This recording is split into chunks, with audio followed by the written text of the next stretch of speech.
Today on episode number 386, I share about my tools for learning. This is the second part in a two-part series, although you can listen to them in any order or just listen to one or the other of them. Produced by Innovate Learning, maximizing human potential.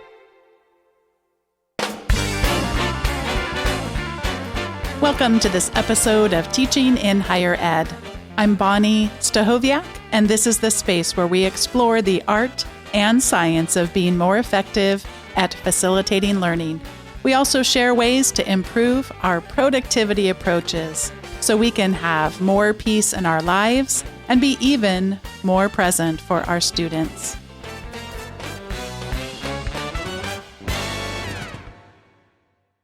Thanks for joining me for today's episode of Teaching in Higher Ed. I'm beginning the second part of a two-part episode about my tools for learning, but the nice part is you don't have to have listened to part one. You don't have to listen to both parts. You could just pick one or the other or listen to both. And today's episode is based on a post that I wrote, which was my participation in Jane Hart's Top Tools for Learning 2021. She does this every year. And she looks at, in recent years, it's expanded so much that she looks at tools for personal learning, tools for workplace learning, and tools for education. And if you're anything like me, these distinctions, all the lines between them get blurred.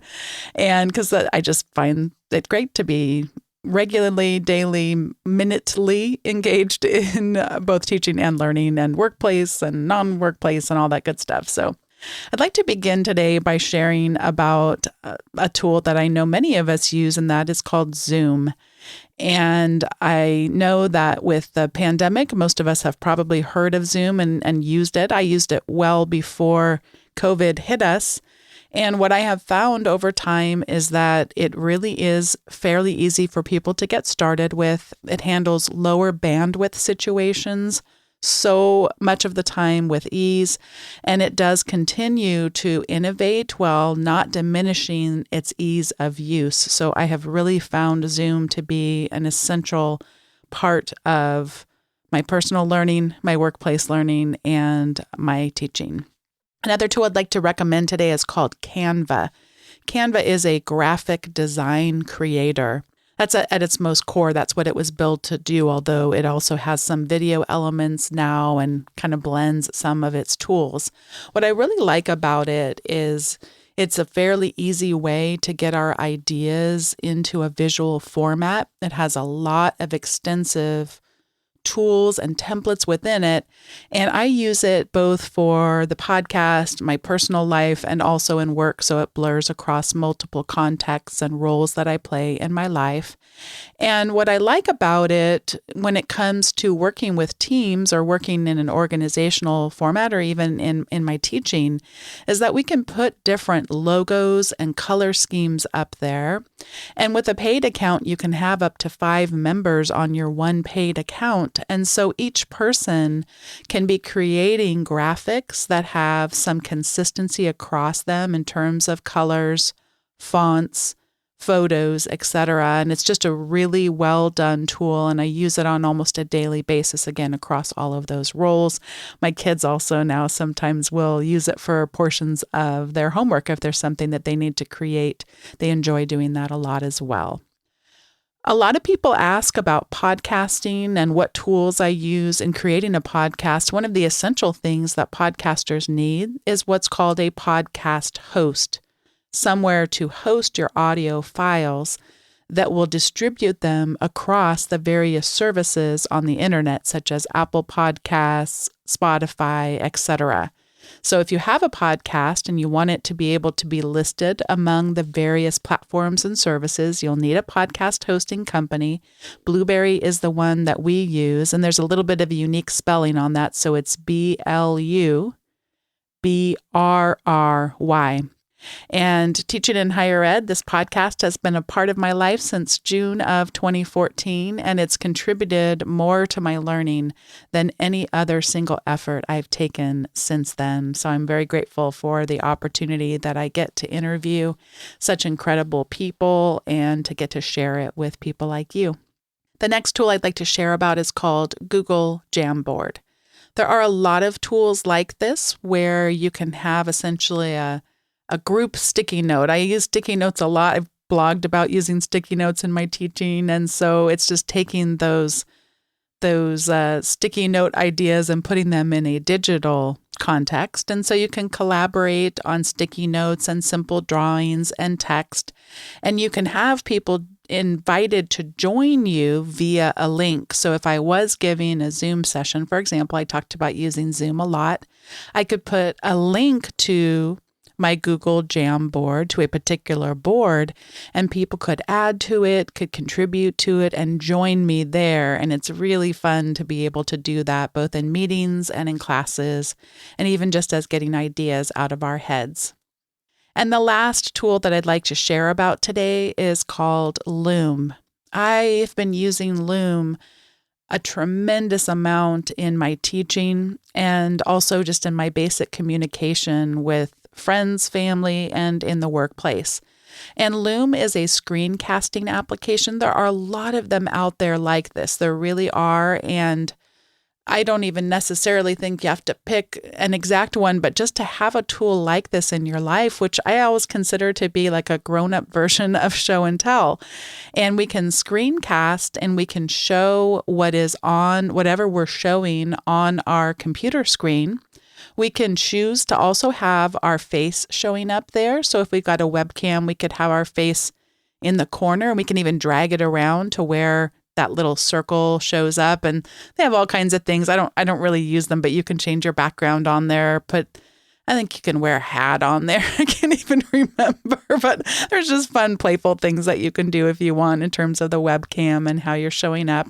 You could actually fill the entire screen just with your face, so it could be a quick way of just capturing a video of you talking and sharing that way. Whenever I have a quick thing I want to show someone, I'll just record my screen and I'll copy a link to the resulting video with a single click, and then I can paste it in an email. I can paste it in a learning management system. I can also embed it. And what embedding means is rather than someone having to click on a link to the video and separate it from wherever they are, it can actually show up embedded in a web page or embedded on the learning management system, so they never even have to leave in order to watch one of those quick screencasts. So what's good about this particular screencasting tool as opposed to other ones that you might use? And like I said, there are some that do the same thing I'm about to share really well. That is that you record your video and then it's instantly available as a link that you can copy and then paste somewhere. You don't have to spend a long time waiting for it to finish uploading.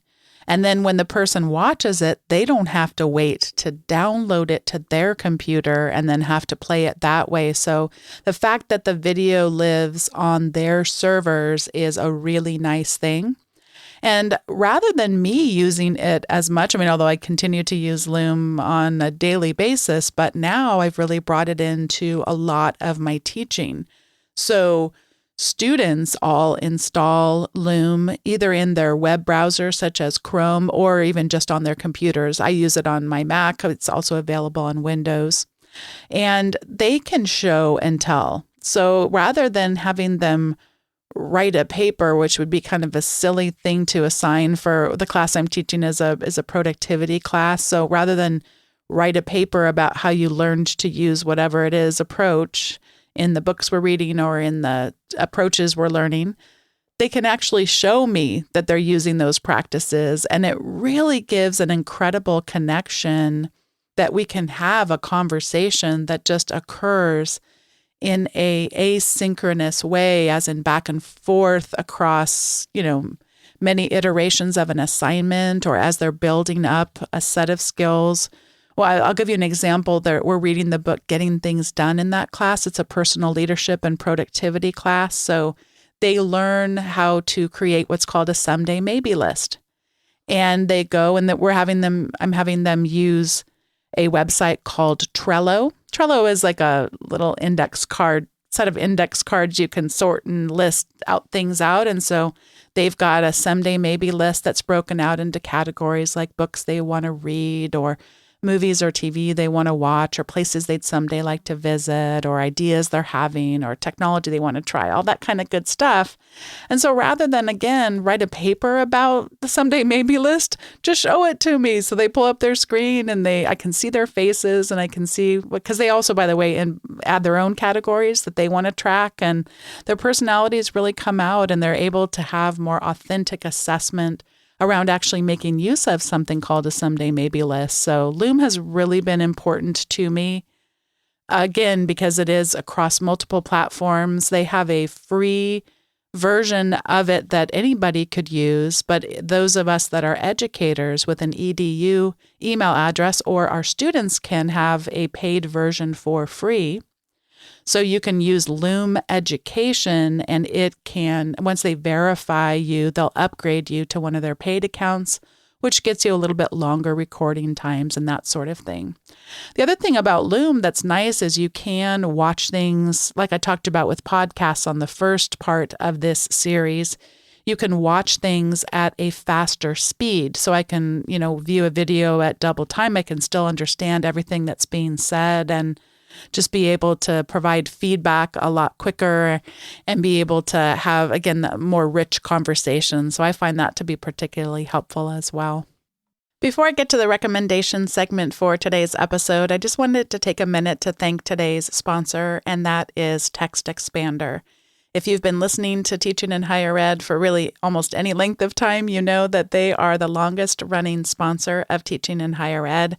I'm grateful for their support, not just in the podcast, but more so just for the support that they make on a daily, minutely basis to my life. What Text Expander does is it's a text expansion service. You type a few characters that you set up yourself very easily, and it expands into something either longer, like an entire paragraph that you would otherwise have to type repeatedly, or even just a single line, such as a phone number that you might not want to take the time to remember, or something like the show notes for the podcast show up. They're the same every time, except for variables such as what's the episode number, what's the date it's going to air, and things like that. So Text Expander can actually easily prompt you to fill in customized information, but keep the kind of consistency that you would want for something like a letter of recommendation, or show notes, or feedback you're giving on an assignment, etc. So it's a wonderful tool. It allows us to type less and be able to say more. And this information can cascade across different devices. So it can show up on a computer, but also it can show up, by the way, on the computer anywhere you might type, but it also could show up on mobile devices as well. So it really saves a lot of time and a lot of cognitive load, such that we can free up our minds to be able to do the more important work. So back to my example of the letter of recommendation, the important part isn't remembering what needs to go in your signatory line and all of that stuff. The important part is the kind of feedback that you're going to give. So it frees up our time to focus on the more nuanced, the more substantive portions of whatever it is we want to write, and just allows us to focus the valuable time on those kinds of things. So if you head on over to textexpander.com/podcast, you can get a 20% off of your subscription, and also a free trial there. So I hope you'll consider checking out Text Expander, and I want to thank them once again for their support of Teaching in Higher Ed. This is the time in the show where I get to share a couple of recommendations. And as I wrap up this 2-part series, I want to recommend that you head on over and browse the top tools for learning from Jane Hart. And as I've mentioned, she's got tools in there specific to personal learning. So if that's really where you want to focus your time and attention, you can browse down just to the personal learning ones. Or if you want to look at workplace learning, you can do that, or education, or you can browse them all together. She has lots of different ways up there we can view the information. And once you've had a chance to get familiar with the tools and maybe start to experiment with some, I'd also recommend that you consider voting the next time around she opens up voting for the top tools for learning. I find that each time I do this, and I've done it across a number of years, I find that it really helps me to take a step back and reflect on the tools that I value and that perhaps I might even be able to get more benefit from. And it's so much fun to write the post every year and then to go back and look at what I was using in the prior years and then to go look at what other people are using and which tools are emerging and which ones have really stood the test of time and continue to be very valuable to learners and to teachers. So thanks so much for listening to this episode of Teaching in Higher Ed. I hope you'll consider checking out the tools for learning or going and voting on the top tools for learning. And I hope you'll also consider subscribing to the weekly update from Teaching in Higher Ed. And what happens is you'll get the show notes from each episode will show up in your email once a week. And you also can get other recommendations that are in addition to the ones I share on the episode and a quotable words section.